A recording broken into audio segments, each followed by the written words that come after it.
Right. Telangana ప్రజల వీళ్ళని ఎట్టి పరిస్థితిలో మనం ఉపేక్షించకూడదు. ఇవాళ కవిత అరెస్ట్, ఇవాళ సాయంత్రం 5:20 వరకు ఆమె జైల్లో ఉంటది.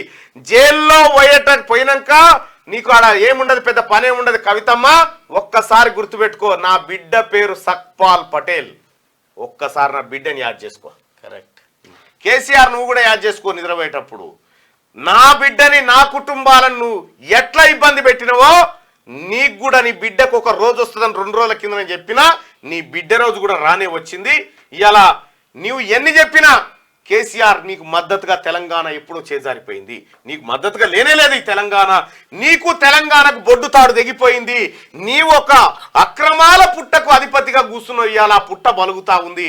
ఆ పుట్ట ప్రకృతి రూపంలో కూడా బలుగుతా ఉంటది. ఇవాళ భారతీయ జనతా పార్టీ కూడా ఈ ఎస్బీఐ పంచాయతీ సుప్రీంకోర్టు ఎంటర్ అవడు, బాండ్ల సంగతి ఏందో చెప్పు అని బెదిరించుడు, కేసీఆర్ ఎట్లయితే ప్రకృతి వెంటాడిందో, ప్రకృతి తన ధర్మం తను నిర్వర్తిస్తుంది. దుర్మార్గులను చట్టం తన పంతాన్ని చేస్తుందో లేదో తెలియదు, ప్రకృతి మాత్రం తన పంతా.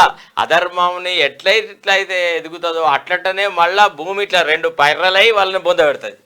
Thank you.